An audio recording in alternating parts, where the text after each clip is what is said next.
studio. A show for the fans, by the fans.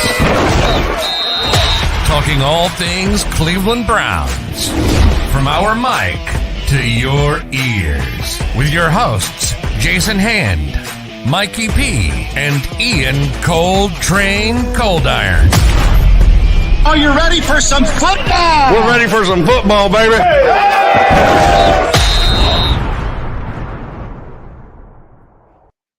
Yes, you are now in the yard, and welcome to the Yard Dawgs podcast, a show for the fans, by the fans. This is Season 3, Episode 98. I'm your host, Jason Hand. The Yard Dawgs podcast is now part of Network 216. To check out all of our Ohio sports content, subscribe to our Network 216 YouTube channel that's now available. Tonight and every Tuesday night, we are streaming live on Facebook, Twitter, and YouTube. If you couldn't catch the live show, we've got you covered. You can also find the Yard Dawgs podcast on Apple Podcasts, Spotify, Stitcher, or wherever you listen to your favorite podcast. While you're there, don't forget to subscribe to the show and give us a 5-star review. If you're a Cleveland Browns fan, media member, player, or former player and would like to be a guest on the Yard Dawgs podcast, hit us up on Twitter. You can find us there at Yard Dawgs Pod. And now my co-hosts, my partners in crime, and we got a lot of crime this week, boys. How y'all doing? Mikey P and Ian Cold Train Cold Iron. Boys, how we doing tonight? Horrible. Yeah. Not good. What did the young guys say now? Mid? That's how I kind of feel. I feel kind of mid. You feel kind of mid? Yeah. I'm feeling like our record shows. I'm feeling like 2-2, guys. I had a couple highs and a couple of lows, and that's how I feel. Well, I'm going straight for the I'm not doing beer tonight. I'm doing wine. I'm doing wine. Red wine. 23 and there's a couple of reasons for that. I want to have a good night's sleep, and I hear red wine helps you sleep well. And I just want to feel better than I feel right now. But I already do because I'm looking at you guys. So this is a little good. Snoop Dogg on the bottle too? Maybe. Maybe. Let's take care of a little housekeeping. The Yard Dawgs podcast and Network 216 are proud partners with Homage, the apparel company. If you haven't tried Homage yet, you're missing out.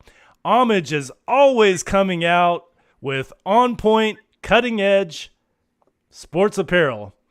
They just came out. Have you guys seen this? They came out with a Guardians playoff shirt, and on the shirt is in Cleveland Guardians colors, and it says, "Win the whole effing thing." It's absolutely fantastic.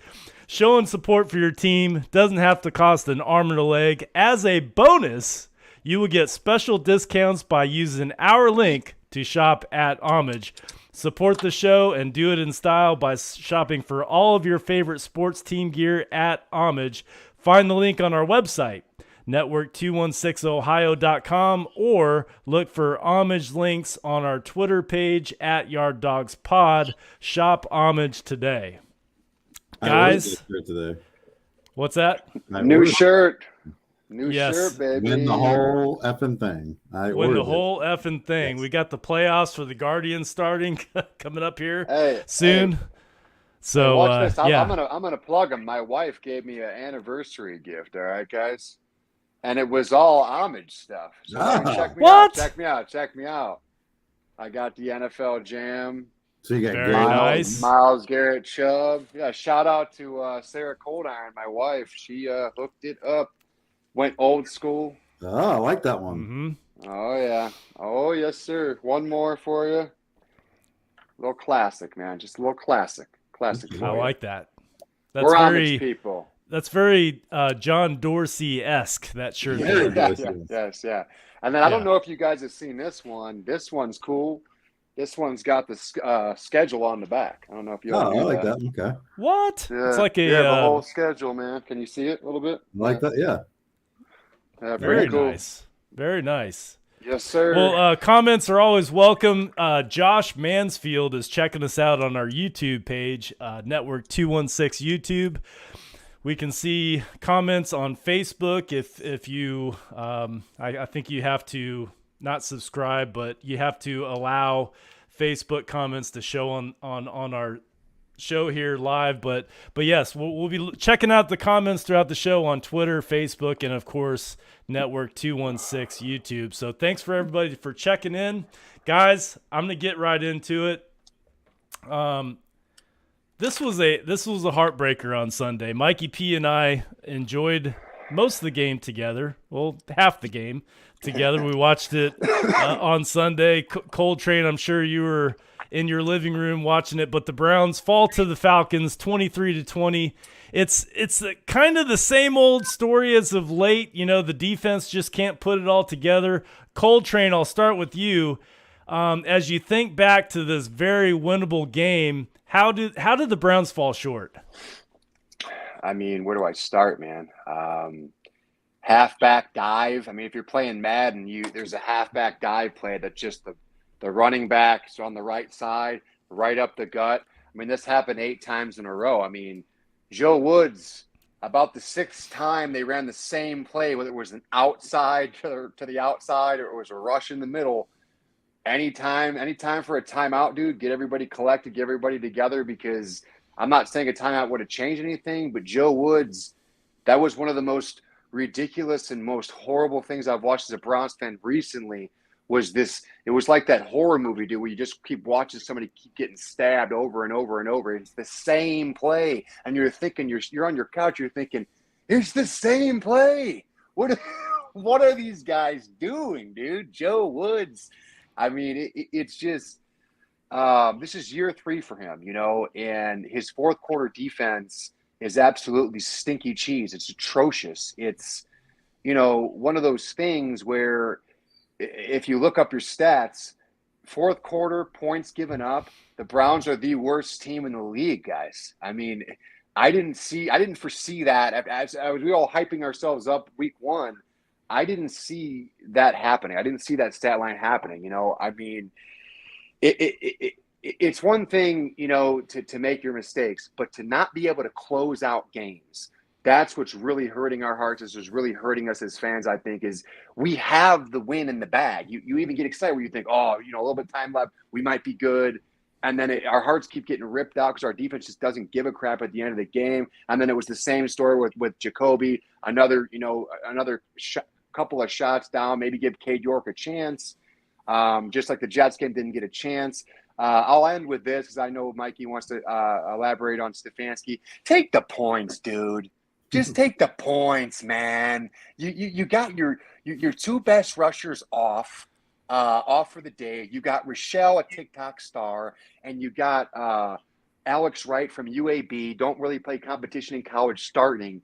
I understand it. Hey, dude, you want to have big balls and go for it on 4th down when it's 4th and 1 and you got everybody on the defense and you want to rely on them. That's fine. But Stefanski, dude, take the points, man. I'm not saying that 3 points, I know it's been a lot of debate on Twitter. I'm not saying that 3 points would necessarily save the game for us or make or break, but any points is good, especially when you're down your 2 top rushers on your defense. Take the points, Stefanski. I'll pass it off to Mikey. Yeah, I'm not sure. I'm not sure that you know made us lose the game, but Mikey, I'm sure you're going to get into this. When you're on the road like that, you just take the points. I was sitting next to my friend Brian Potts at Tidewater Browns Backers, and we both agreed. You know, like the great John Madden used to say, "Take the points." But Mikey P, Kevin Stefanski, is he outsmarting himself? I mean, should he go for the simpler, foundational decision-making when it comes to play calling? What are your thoughts on Kevin Stefanski as it relates to this game? I mean, I always try to put myself in the coach's point of view and shoes and think all the risk-reward scenarios. I am not a big proponent of chasing points when you don't have to. And what I mean by that is when you can kick the field goal, you're on the road, you can go up 3-0, and now you're kicking off. You take a little air out of the crowd. Like you just drove down and you put points on the board. When you fail in that conversion, not only are you reigniting the crowd, because the crowd's been kind of deflated because we moved the ball methodically down the field that opening drive. And when you don't take any points there, like their defense gets a little, they get a little momentum going. The fan base gets reignited, and then they proceed to drive down and kick 3 points. And then you look at it, it's a 6-point swing. I understand what the analytics say. The analytics say to go for it there, and you're thinking, all right, if we don't get it, they're going to have to drive 97 yards. But I'm just a big proponent. Like when you don't have to chase points, don't chase points. Like you see this all the time. Like Stefanski's done it before. Like he'll chase 2-point conversion because the chart says to kick the 2-point conversion. It's like, and then later on, it makes for a closer game. I'm like, don't chase points when you don't have to. There's plenty of time left in the game. If we would have kicked the field goal and made it, would that have been the decision game? We'll never know. But you know, you don't know the outcome or the changes that can happen. I just felt like it gave their defense a little bit of momentum. The fans got loud. And then they moved the ball pretty good on us that first series of offense, and I just thought it was a big swinging point in the game. And then we got the ball right after that and fumbled it, and then it was like, boom, we're down 10-0. First 10 minutes of the game? You're down 2 scores already. So I don't know. Just sometimes these guys, I get what the analytics say, but it's got to be a mix of analytics and football, and like, where you have to sit there and think sometimes, like, I know what the chart says, but this is what my gut is telling me. Sometimes go with your gut versus the chart. I heard Bernie Kosar talking about that exact play, and he did mention about analytics, and he brought up a good point that I think was pretty solid. You know, when you go for the 2-point conversion, analytics say you're going to get that 48% of the time. And that's on the 2-yard line for a 2-point conversion. We were 4th and 3. We were about 4 yards from the end zone because you could still get a first down without scoring. So we're about 4 yards from the end zone. You got to think analytics, it's going to be about half that. So I don't know. I don't think that it was a smart play. And even when we made the call to go out there and go for it, I just didn't like it. I mean, obviously we're talking about it after it happened. And look, this game is funny because if he makes it, we score a touchdown. Kevin Stefanski's a hero. It didn't happen. And I Mikey P, I heard you talking pre-show. You might have even just mentioned it, but Kevin Stefanski's also probably thinking, if we don't get it, we got him backed up. Our defense should be able to hold him, even though that's not what happened. They marched down and kicked a field goal, and instead of us being up 3-0, now we're down 3-0. And like you said, Mikey P, before you can even finish your first beer, we're down 10-0 in this ball game, and it was very deflating. I mean, I just think that sometimes you can outsmart yourself or outthink yourself too much. And there was another series in the game where he did it where, I mean, if you remember that, there's a key series with the Falcons that Ian was talking about, Coltrane was talking about, that they just handed the ball off 6 straight times, just gashed us. Then they ran a misdirection for big yards. Like we could not stop the running game. Did they all of a sudden say, all right, well, let's go after we get this first down, let's run 3 passing plays? Because we did that as a team. Like, we were running the ball with Chubb and Hunt, like running it down their throat. As a former defensive lineman, I'm sitting there watching, and if I'm getting gashed like 6-7 plays in a row, the last thing I want you to do is run the ball again, because I'm like, shit, you guys are just kicking our ass at this point. Like, we can't stop it. There's nothing we can do to stop it. I would love it if you lined up and shotgun and threw the ball 3 straight times, because then I'm like, I'm actually able to get a little bit of a breather here. But just sometimes it's like, you don't have to be the smartest guy in the room. Sometimes I go back to last year, Bill Belichick, the Patriots went into Buffalo. They didn't try to pass the ball at all with the win. Belichick's like, I'm just going to play dummy ball. I'm just going to hand the ball off all night. I'll make Buffalo make the mistakes. And it worked. Sometimes you just do what makes sense, not what you think is the right call. I think I like to look at stats after the game. I'm sure a lot of you do. Ian, Coltrane, I'm sure you do. When you look at the stats from the quarterback play, Mariota and Brissett, it's not even close. I mean, Brissett, yes, he threw a costly interception at the end of the game. You know, he had Dearness Johnson right there.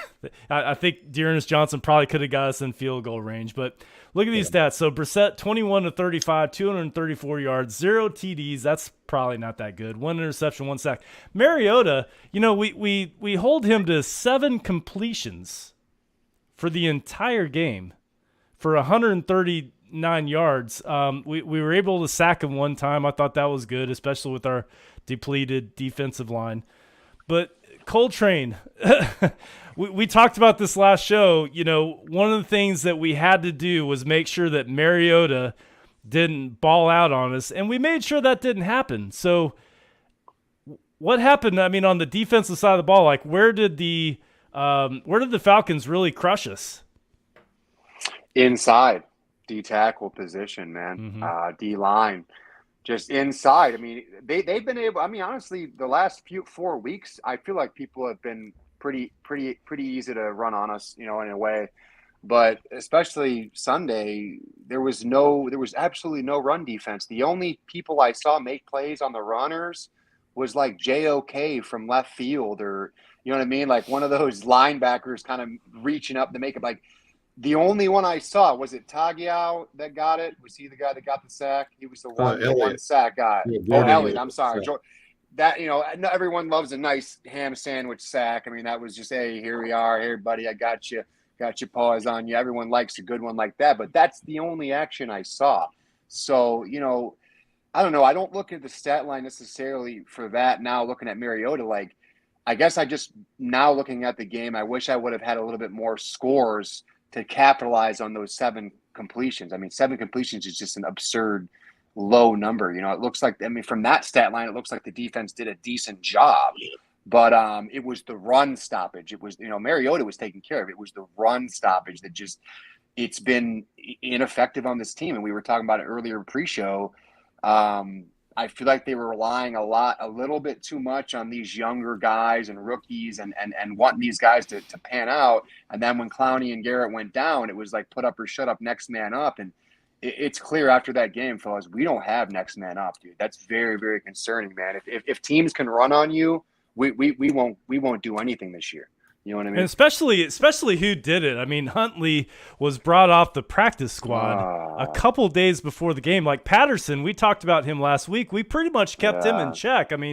Yes, Patterson did get a touchdown, but that one drive that they brought Huntley in, and he just ran through some huge holes. I think all 3 of us could have ran through those holes, and he finished it off with a touchdown. It was just extremely disappointing. It really was. It was halfback gut day for them, and that the reason why they call it gut play is because they're gutting your defense. Yeah, like I said, I would have liked a timeout at least once or twice from Joe. Like, show me you care, bro. Like, at least Greg Williams would do that kind of stuff. Like, he'd be fired up. Hey, wait a minute. He'd try to at least fire up the troops. Every time I see that Joe Woods, he's complacent. He's just looking like he doesn't know what he's doing, or he's in the wrong profession. Like, he should be a supervisor somewhere or something when he's got that clipboard. It's like, bro, what are you doing, man? Like, do something, dude. Fire these troops up. I don't see any, and that's what I've always disliked about him. There's no passion, man. You don't see that Greg Williams fiery, and those coaches are hard to find, man. But I don't know, man. That's why I mentioned, like, when we were talking about this pre-show, Joe Woods he was the defensive backs coach when he was in San Francisco, and they went to the Super Bowl that year. And they played mainly a zone defense, basically the same defense we're playing now. But that's based on being able to get after the quarterback with your front four, generating pressure with your front four. Yeah. You don't have to. They weren't getting there. We don't have the same level of talent that San Francisco front four that year was like I think they had 75% of that line were Pro Bowlers. Like, we don't have that. Like, Myles Garrett is our Pro Bowler. Jadeveon Clowney is a really good, solid player when he can play, when he's healthy. He's really good. But everybody else is just they're just guys. Like, they're just guys on the defense. Like, sometimes you have to generate pressure differently. And just watching this defense, as a defensive player, you want to be able to play with your hair on fire. So, you're basically out there playing free. It seems like everybody is, like, processing so much information that they're playing slow. And I don't know if that's part of it. Is it talent? Did we overvalue the defense? I don't know. But all I know is they need to fix it, and they need to fix it quick. What scares the hell out of me is, these fourth quarter points. Coltrane, you'd mentioned that we're the worst in the league in the fourth quarter. We've given up 50 points in the fourth quarter. And when you look at who we gave those points up to, that's what scares me. Baker Mayfield, Joe Flacco. Who was the next guy? Marcus Mariota. Who was last week? We played Pittsburgh. We didn't give up too many points in the fourth quarter of that game, but we won the game. Mitch Trubisky. I mean, these are not quarterbacks that are awesome. I mean, we're about to face Justin Herbert, a guy that can throw all over on you and hurt you real bad. And this defense has been carved up by not real good quarterback play. You're gonna face that's what really scares me right now. You're going to face a really damn good running back. The Chargers of Austin Eckler is a hell of a back. And a lot of people forget, like, Herbert had a really good game, but so did Eckler last year in that game.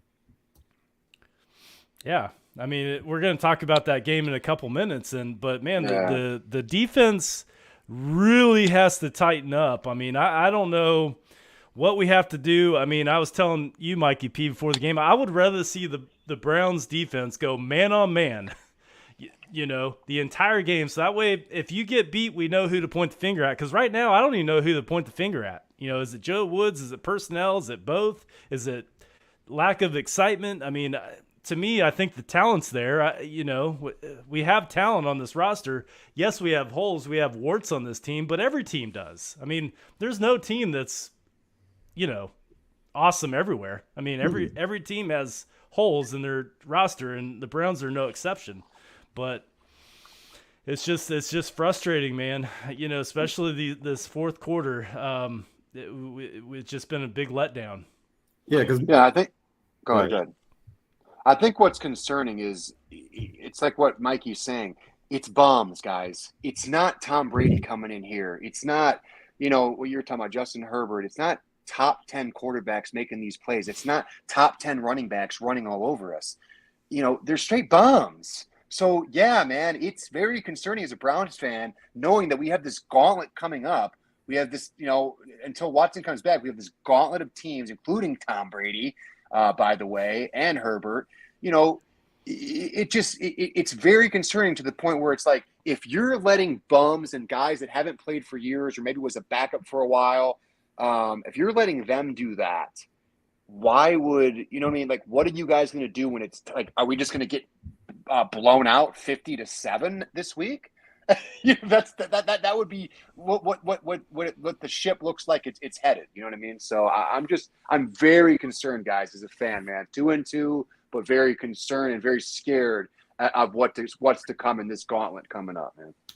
And we're not the only team to be going through this. We talk about this in our group chat. The parity in the NFL is probably the best it's been in my lifetime. I mean, you do not know who's going to win each and every week. You just don't know.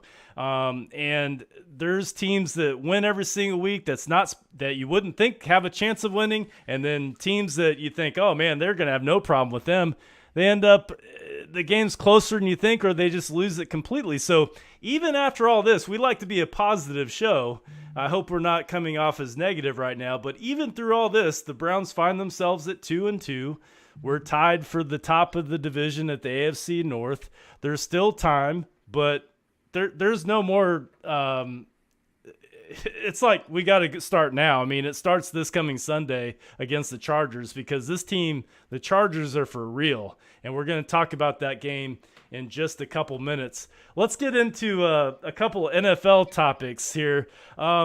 Miami having their first loss, the Raiders with their first win. Is Miami for real, or are the Raiders done? What are our thoughts about that? Coltrane, I'll start with you. Miami is an interesting topic just because of the whole Tua stuff. I mean, they looked like they were on a roll. Obviously, I lost that game for this week's little tourney with us as far as predictions go. But Miami, I think Miami is a good football team. Surprisingly, that head coach really shocked me. I thought he was going to be a bum. I'm not going to lie. Like, I didn't know once I learned his history after that primetime game they had and like know where he came from, now I understand why he's good. And he actually had a stint in Cleveland too, which is crazy to me. But he's a good coach, man. He's a great coach. He really looks like he had whatever he's serving. I don't know what punch he's serving in Miami, but these guys are really playing for this guy, and they're playing their butts out. They're playing the Dolphins. I mean, let's just be realistic, guys. Even though they lost last week, they're playing some of the best ball I've seen them play since the Marino days. I mean, dude, you're starting off 3-0 with a brand new coach. I mean, it's pretty cool thing. As far as the Raiders go, I saw their schedule too. They got a couple tough games. They're done. I'm sorry. I got a couple Raiders friends of mine. They're absolutely done. McDaniels, I've never liked as a coach, especially even when he's interviewing for Cleveland. I was just never a fan of him. I think McDaniels is one of those coaches that gets a lot of rapport from what Belichick did. He had some successful years with him, but remember, Belichick is also the head coach. So he oversees everything. We've seen this game before with a lot of his people that went through Tulich under him. I don't think McDaniels is the guy. I never did. Obviously, he was a Band-Aid anyways, losing Chucky, but I just, for me, as Miami for real, I think Miami will lose like 4 or 5 games this year, but that's about it. And then the Raiders, they won't make the playoffs, and they'll get rid of. They might. Well, I think they will. If they have a year like I think they will, a 4 or 5 win team, or season, they'll get rid of Derek Carr for sure. They won't play that game anymore. Kind of like how we got rid of Baker finally. Yeah, I think as far as Miami, the real question is, did they handle that whole Tua thing correctly? Did they handle it the right way? We all saw the game 2 weeks ago when he gets up, he's stumbling, he goes out of the game. You're like, oh, he's not coming back. There's no way. He's concussed. He's not coming back.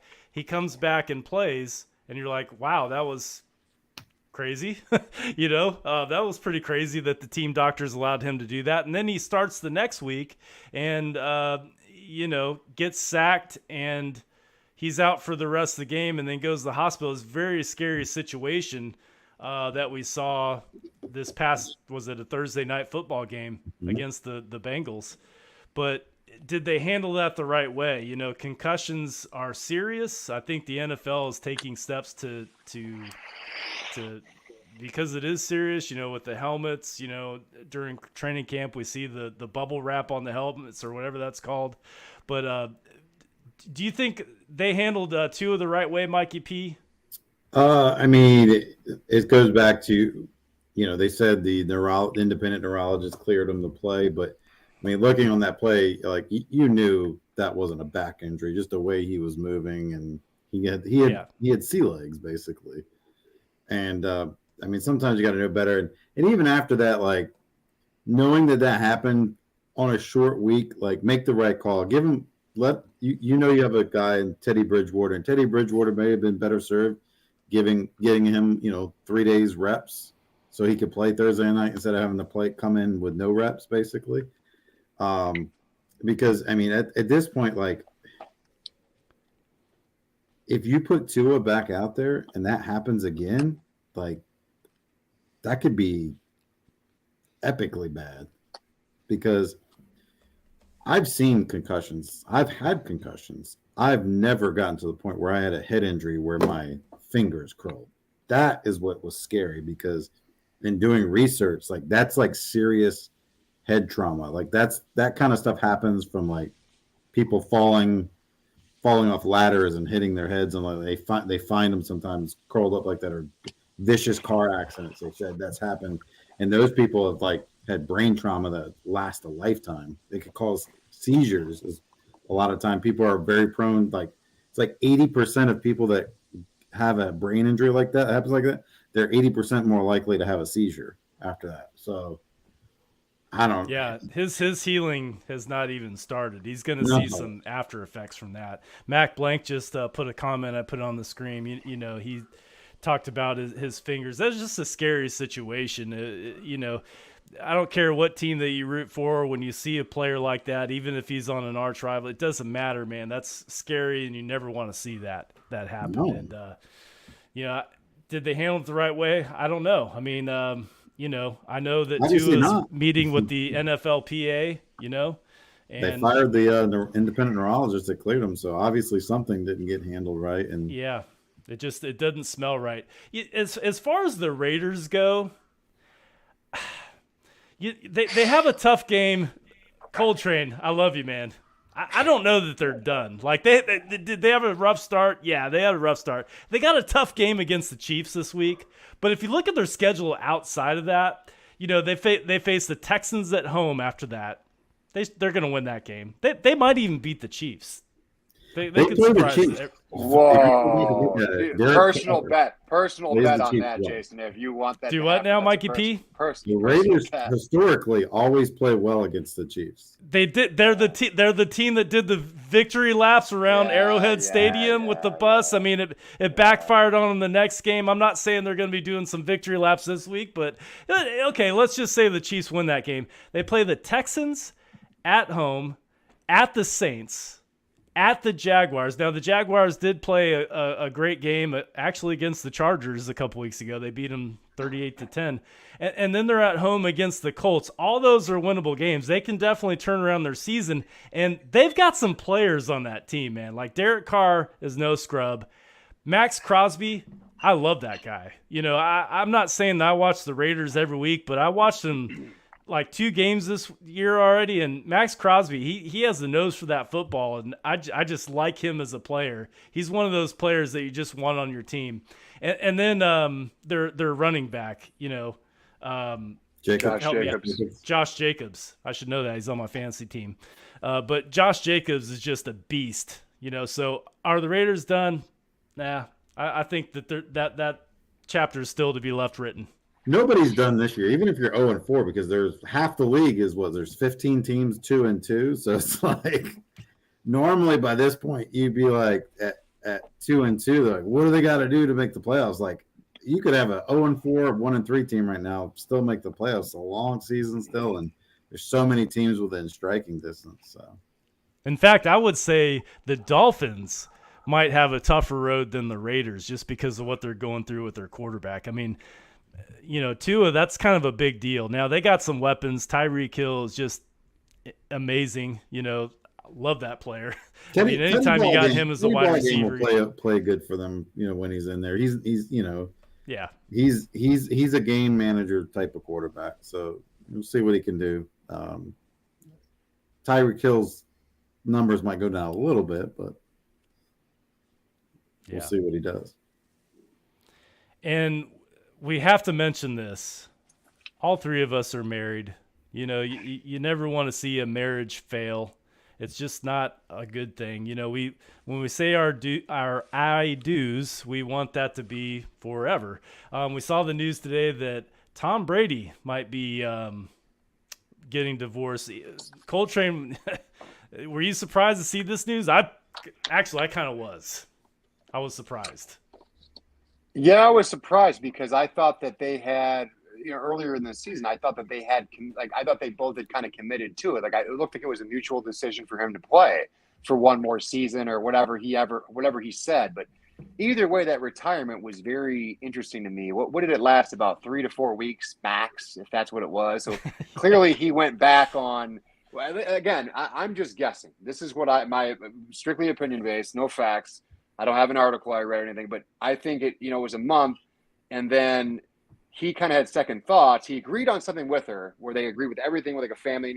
As you guys know, when you communicate with your wife clearly, you guys can agree on something, make a deal, kind of strike a deal, however you do it. And I think he did that. And then 3 to 4 weeks, almost becoming an average Joe again, not feeling like the go anymore. You're not getting texts maybe or as many DMs as you used to. Who knows? I don't know what was going up on that dude's mind. But I can only guess here again that, maybe that wasn't the agreement for him to play another season. Okay. So that's the only thing I could guess is maybe it was a football or family type of thing. I know a lot of people are inferring that on Twitter. Again, no one will really know except those 2 individuals. There could have been a bunch of other stuff going on besides that. Let's make that clear as well. Marriages are very deep. They're very, very, very, a lot of things could go wrong. But I think it was more, in my opinion, it was like a family or football. And the only thing that I am disappointed in Tom just is if that really was the case, I feel bad in the sense that this last season and then this season, Tampa Bay looks kind of just as not necessarily mid, but I think of them as a top team, but I don't look at them as the top team anymore, how I used to, like even 2 years ago. So I don't know what they're going to do this year, but to me, it's like, if that really was what you did and you sacrificed, where you kind of, you rescinded on your deal, it just, to me, to come back for that type of outcome, I know it's a gamble. You don't know if you're ever going to win a Super Bowl or get to a Super Bowl or anything. It's random. It's NFL. It's any given Sunday. But knowing that, it feels kind of, a football or family type thing to me. But I hope all is well, man. I hope all is well mentally. You can tell him when he's playing the games, he's just not there, dude. We all understand. We've had arguments with our wives or conversations that weren't so great, and it affects your whole day. And you can just tell from this guy, it's affecting his, not necessarily his play yet, but it is on his mind. You can tell. So I hope the best for Tom, man. I want to end on that, but yeah, that's just kind of how I feel about it. Yeah, I think we all wish the best for Tom. As far as Tom Brady, Giselle, she just didn't marry a football player. She married the greatest of all time. Tom Brady is the – what's that? I don't wish the best for him. The guy's had all these championships. Oh, come on, Mikey. All this luck. F Tom Brady. Oh, come on. He's the greatest of all time, man. We're lucky that we're able – it's like John deserves it now. It's like Michael Jordan. How lucky are we that we saw him play? I mean, 50 years from now, if we're still lucky enough to be alive, we'll go, yeah. It was so positive. It was so positive, Mike. I got to ruin it. It's time for the shoe to drop for Tommy. Yeah. I hope their marriage works out, but can we all agree that I think they'll both be fine? Absolutely. Yeah, of course. They'll be fine. They'll both be okay. They'll both land on their feet. They make more money than all three of us combined. So yeah, they're good. They're okay. What people don't know is that Tom Brady is going to retire and join Network 216. So be on the lookout. Oh, you heard it here first. Okay. You heard it. Ooh. Yep. We already have our Gronk lookalike down here, Ian Coltrane.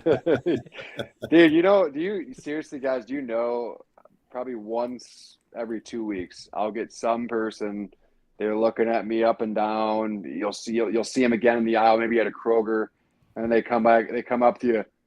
Hey man, you ever get you look like Gronkowski? And I'm at this point, I'm just like, yeah, man, quite a few times. But it's funny you say that because it's I don't know how, but it's definitely been a connection for a lot of my life, especially when I was a lot bigger doing bodybuilding shows and all that in my past.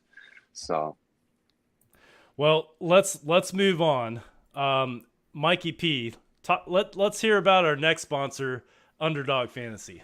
Yeah, always remember, we are a proud partner with Underdog Fantasy. Underdog Fantasy, of course, is the easiest place to play fantasy football. If you're like most people and love to play daily fantasy, and you also want to win some cash, just remember the holidays are coming up, so win some cash playing fantasy.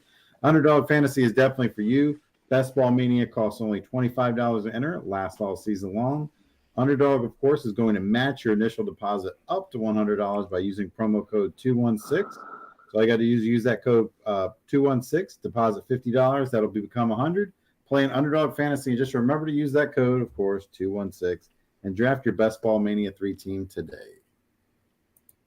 Very good.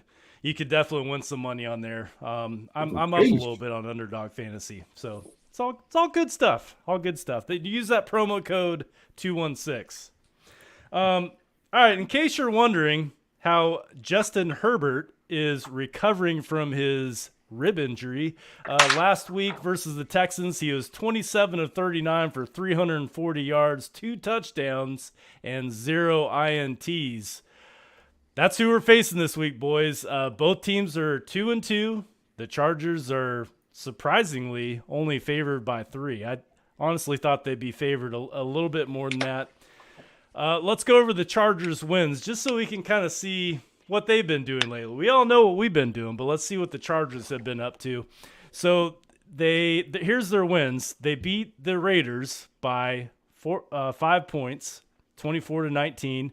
They beat the Texans 34-24. Their losses were to the Chiefs by 3 points, 24-27, and to the Jags. This was surprising to me, 38-10.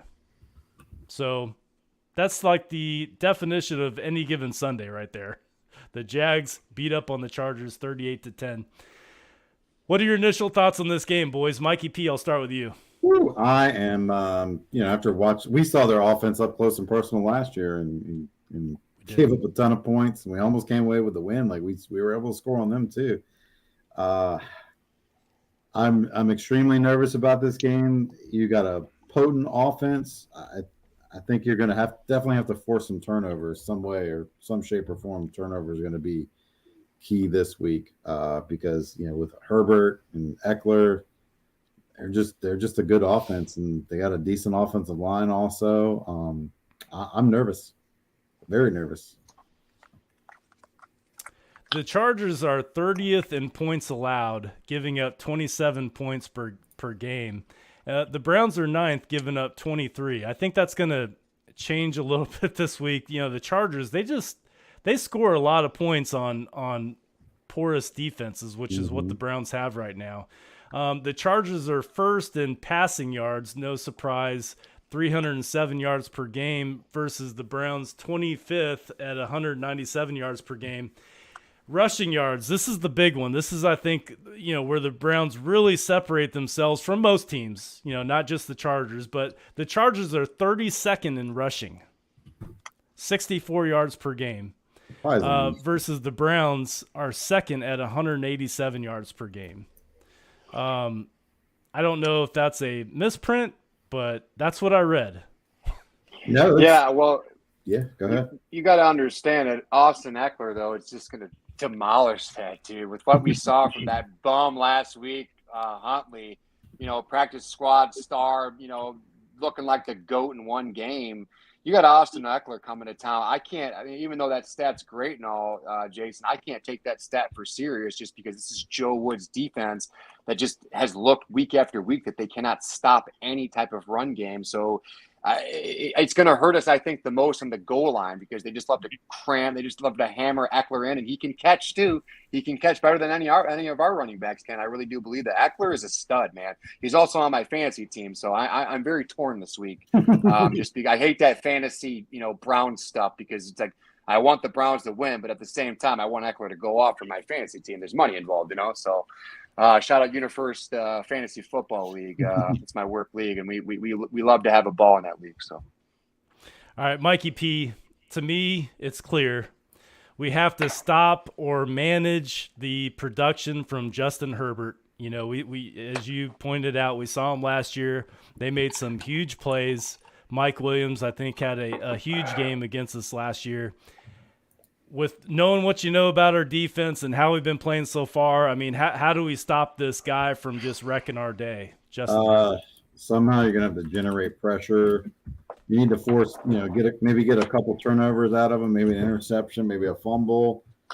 You're definitely going to got to hope Myles Garrett and Clowney can play this week. I just don't understand. I don't know how they will stop them with what they played with last week. If that's what we roll out there, you're not going to stop them. You're going to have to outscore them. That's what you're looking at. You're going to outscore them because you're not going to stop them. You got to hope. Sometimes every once in a while, a blind squirrel finds a nut, and you can get a turnover here and there. And Herbert is prone. He'll take some chances. So maybe you get a Ward interception or a Newsome interception, or we'll see. But they don't have Keenan Allen. He's been hurt for a couple weeks now. That's good. But Mike Williams, I don't know what his numbers were the last time we played, but I just remember it was really bad. And I'm sure that I could go check the show notes from last year. But I do remember talking about him on the recap, and he had a big day against us. And I just don't want to see that on Sunday, but I fear that we might. Ian Coltrane, what we just mentioned too, Justin Herbert and Mike Williams, but who are some other players on this Chargers roster that we really got to watch out for to make sure that they don't just run all over us on Sunday? Well, one I already mentioned is Austin Eckler. The dude's a stud. He's a bona fide stud. He's had a really slow start, And now that Herbert's like hurt, ever since Herbert had that rib injury, they've been running it a lot more. When the season started, even as a fantasy owner, it sucked for me because he had a really slow start, wasn't doing anything really statistic wise. But you have to keep your eyes on Eckler.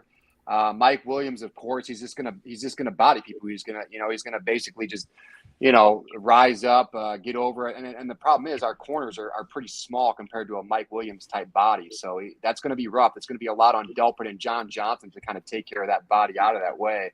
But Chargers defense scares me as well. I guess they had 4 picks last week versus the Texans. I mean, it's the Texans, but they also picked off the Raiders 6 times. So I know Jacoby's pretty careful with the ball, but Chargers defense is just something to watch out for, just because, first of all, they're a lot better than ours. And second of all, if they're catching picks, I really don't know what to think, because, that's pretty much what Jacoby seems to do, at least 2 out of the 4 games now. And I know he's normally smart with it, but when you're wanting to come back, or say we're down by a score or 2 and you're trying to, throw a long ball or a deep ball, that's not going to help us at all, man. So I'll have my eyes on that Chargers D. But just to reiterate back to the original question, I'm shaking in my boots, man. I don't know what to expect. I don't know what Brown's team will show out in that matchup. And the good thing is, I think, what is his record? I believe 12-3, 12-4 is Stefanski's record after a loss. So it looks great for us as far as, that kind of statistic. But dude, this is the Chargers, man. This is no slouch. So we'll see. The only thing that really gets me going is that Jacksonville game. It was Jacksonville, right, that beat them, correct? I think Jacksonville is decent, but I think they just made the play, kind of what Mikey was going over. They created turnovers. They made plays when they had to. So it's not, I'm not going to be negative on the show and say we're going to lose, but it's going to be probably our toughest game this year. And the way that's our for the last playing, segment. man. We're not going to do that now. That's for the last segment. Yeah. So. Justin Herbert, I can see him probably having somewhere between 40 to 50 pass attempts. I think as it relates to us on offense, controlling the clock, we've done a great job of that for the first 4 games of the year. Now, that was against Mayfield, Flacco, Trubisky, and then Mariota. This is not any of those quarterbacks. We're going to have to control the clock. Our offense is going to have to hold the ball more. I think 3 points is like a punt. We have to get touchdowns. We can't settle for 3, even though we just complained about that for half of the episode to start off as, going for 7 instead of just kicking the 3. I think in this game, we might have to take some risks. Mikey P, you said it earlier, we could use, a win in the turnover battle. You can't ever predict turnovers, but if we can somehow pick him off and, get a few more possessions, I think that can help. Any given Sunday, you just never know. But I don't feel good going into this game. I mean, Justin Herbert, Mike Williams, Gerald Everett, Austin Eckler, all guys that can hurt you. The Chargers defense, they have 11 sacks in their first 4 games. Now, granted, 6 of them were against the Raiders in week 1. And 4 of them were against the Texans last week, but they also have 5 interceptions. So this is a team that can get to the quarterback and they can cause turnovers, So I think we have to do a good job with protecting the football. Jacoby Brissett has to play the game of his life on Sunday if we're going to have a chance. Absolutely. Nick Chubb, Kareem Hunt, moving the chains. They have to play great. Nick Chubb has been great, but maybe we need to have them run the ball more. Last week, I think he only ran the ball 19 times. I'd like to see Chubb I'd like to see 25 runs from Chubb this week is what I want to see. I'd be on board with that. Huh? I'd be on board with that. Yeah. Every time we say that, though, Stefanski never delivers. I don't want to get you sad, Jason, but it's just we always say that and just never – I don't know why, but it just never happens.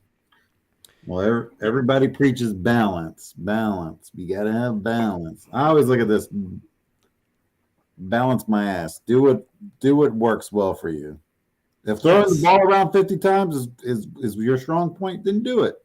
Like back in the day, you had the Houston, the run and shoot. And they would always try to run the ball. And it was like, you're not a running team. You got 4 good receivers and Warren Moon. Throw the ball around the yard. Be who you are and be good at who you are. That's the thing about us. We know who we are. They know who we are. Let's just be who we are and be good at it. And hope to God the defense shows up on Sunday because we need them. No doubt. We're going to get into predictions, which we actually have to do that now. But Coltrane, you're going to plug our Network 216 YouTube channel. All right, guys, if you want to support the show, you can subscribe to the Network 216 YouTube channel for free. We're working hard to bring Cleveland sports content. We have more shows joining the network. We are your one-stop shop for all your Ohio sports content. Hit subscribe on that YouTube. If you're watching us on YouTube now, look down on your phone or on your desktop. If you see that you're not subscribed, hit that subscribe button. We are working hard to get to 500 subscribers. We're getting close, but you can help us get over that hump, and it's free. It doesn't cost you anything to hit subscribe, and you're going to be able to enjoy all of our content. There's a show coming on after this, the Barking Browns show. There's a lot of Ohio sports content, daily videos that are broadcast on the Network 216 YouTube channel. So hit that subscribe button, do us a favor, and support the show. Let's get into our prediction time, and we're going to talk about the last prediction is going to be Chargers at Browns. So when we get to that game, I'd like for you guys to not only give your prediction, but just give your final thoughts on the game, because I feel like we should do that in this show on a good note. Here's our year-long bet. We predict weekly predictions for the Browns game, who's going to win, and the final score. And we also predict the rest of the AFC North. The winner gets a Yard Dawgs podcast trophy for the mantle, and it will be passed along yearly. Last place finisher chooses the punishment, either A, the one-chip challenge. Very hot. I've done it before. Not fun at all. Jacob Roach can also comment on it. Mikey P, we saw him do it on his show. It's very nasty.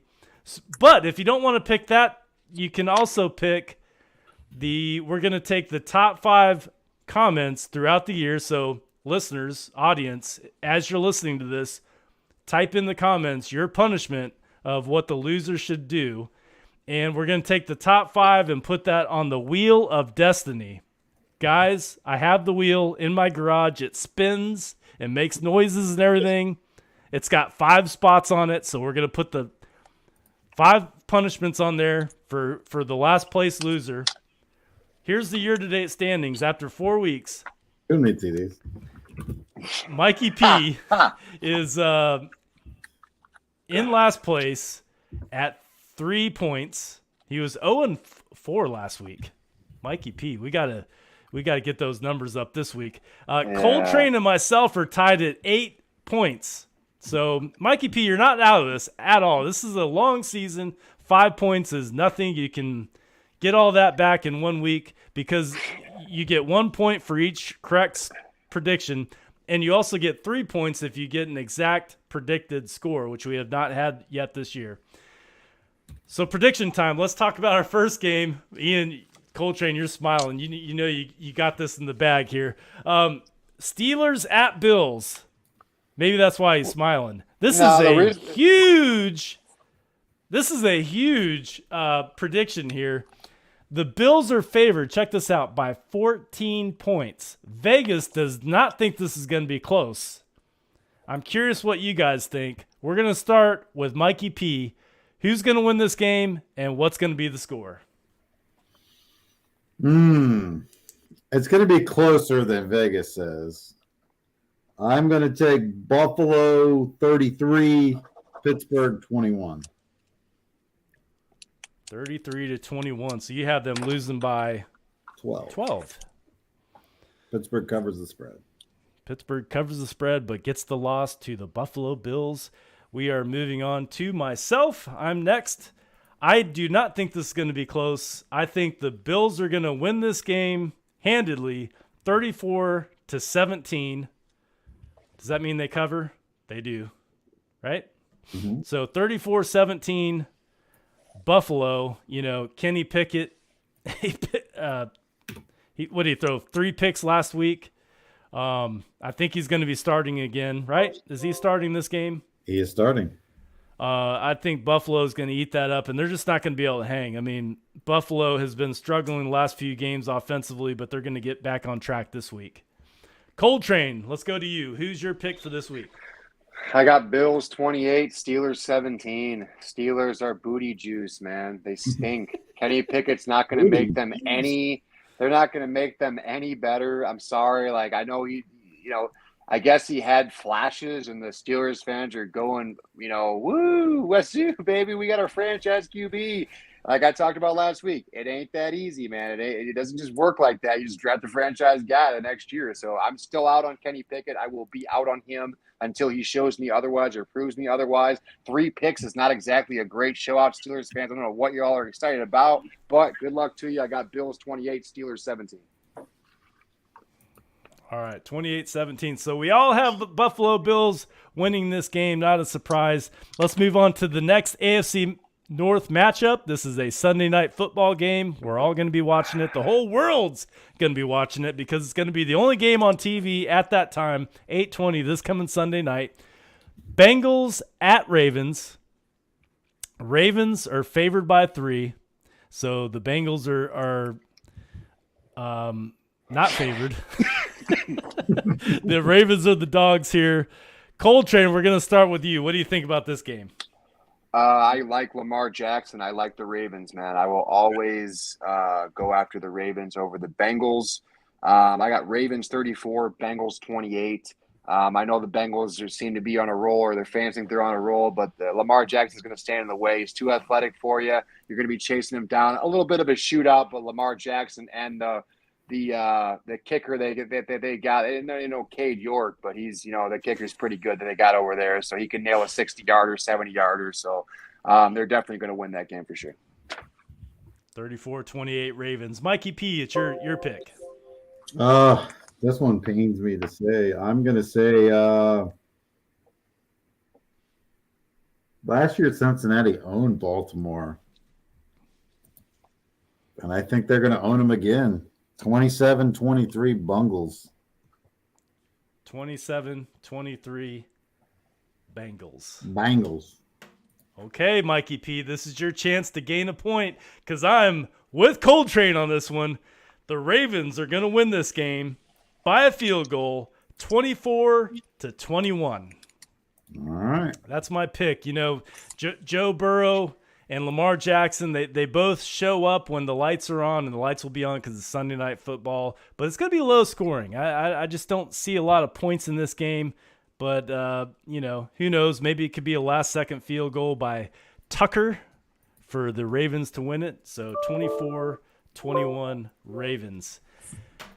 All right, let's get into the game of the week, the game that we're all here for. This is why we have a podcast to talk about this team and this game. The Chargers are at the Browns. Chargers are favored by 3. I get to start this one. And I'm going to go against my gut here, okay? Because this is a game where everybody's probably going to say the Chargers are going to win. But I don't think that's going to happen. I think the Browns are going to turn it around, and they're actually going to play some pretty good defense, and their offense is going to show up on Sunday. Nick Chubb, Kareem Hunt, they're going to be running the ball all over the place. We're going to be scoring touchdowns. Jim Donovan is going to pop blood vessels in his forehead because he's going to be screaming so much. Nathan Zagura is going to do the 2-minute drill on the field and talk about what a great day it was. So I think the Browns are going to win this game 31-24. Cleveland gets the winner here, and they've moved to 3-2. So I'm picking the Browns. And next, Coltrane. Well, you actually took my exact score, so I changed it up because I don't want to be in the same boat as you. But if I was smiling earlier, by the way, is because Jason, you and me could go 0-3, and Mikey's still going to be losing this week. That's why I was smiling earlier. But unless he gets an exact score. Oh, okay. So there's sorry, that. Mikey, I got no faith in exact score for you, buddy. I'm sorry, dude. No chance that's happening, dude. Anyways, I got Chargers 27, Browns 34. I'm in the same boat. I mean, I'm nervous. I'm crazy about the game, but I will never. I will, and that's unfortunate for me with this standings every week with you guys. I don't think I can ever bet against my Browns. It's just not in me. I think it's going to be a battle. I hope that 34-27 score, that means Nick Chubb and Hunt went off and they actually took care of business and Brissett made the throws that he had to. And our defense made just enough stops to make it a win for us and make us at 3-2. But with that, I'll pass it off to Mikey P. Oh, it's a tough one because, I want the Browns to win so badly. But as long as Joe Woods is still here we go. in defense, I don't have any faith in our defense being able to stop anybody right now with a decent offense, let alone a quarterback that just won a game completing 7 passes. And as much as it pains me to say this, Chargers 28, Browns 17. Oh, wow. My heart just dropped to the floor, man. Wow. I'm ashamed. I'm ashamed of you, Mike. This is not the way to get the points, Mikey. This is not the way. Okay. It actually was because, we kind of laid it up for him. We both picked the Browns. Mikey's like, I can get me a point back right here. So yeah, I'm looking at it either this way. I'm either going to get a point back or I'm going to be happy we won. So either way. You can't lose. Yeah, it's a win-win for you, yeah. You can't lose. And I have Austin Eckler on my fantasy team also. Yeah, me too. Oh, boy. Okay, well, guys, we have to close out the show because I'll be honest with you, this wine is kicking in. So I need to go get off of here. That's just what I need to do. I'm just telling you. Thanks for joining us on the Yard Dogs podcast. As always, we just appreciate all the support. Thank you, Network 216. We just have a solid team there. Subscribe to that YouTube channel. Guys, final thoughts on the show before we land this plane. Coltrane, I'll start with you. Final thoughts on the show. I thought it was today. Yeah. Yeah, I thought it was a great show. We got a lot of people coming, commenting. I've been getting a lot of praise from my coworkers at work. They like the whole YouTube, the whole thing that we're on YouTube now. So there's a lot of friends and family been talking positively about us. And it's funny too. My mom's an avid watcher of the show. I have to throw this in there. And Kaya, my baby girl, she had a blanket on the other day, just like Mikey P wears. And my mom said that Kaya was doing the Mikey P. So we got some fans.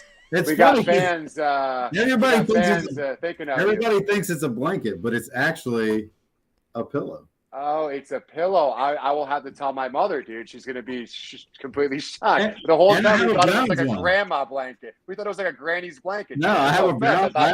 I thought maybe you were cold. No. Here's a well-known fact. If you invite Mikey P to your house, you better have some couch pillows or he will be extremely uncomfortable. But it's just got to happen. I do the show. So I do the show from a desk that I set up for my workspace when COVID occurred and I had to go work from home.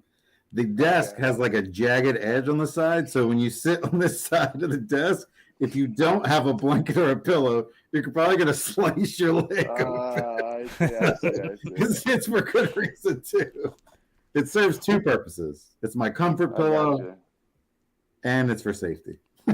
Well, guys, everybody stay safe. Enjoy the game. We have the Barkin' Browns coming on next. I'm sure they're like, when is this podcast going to end? It's ending right now. We like to end all of our shows with the Go Browns. So on the count of 3, Coltrane, Mikey P, if you'll join me. 1, 2, 3, Go Browns! Go Browns!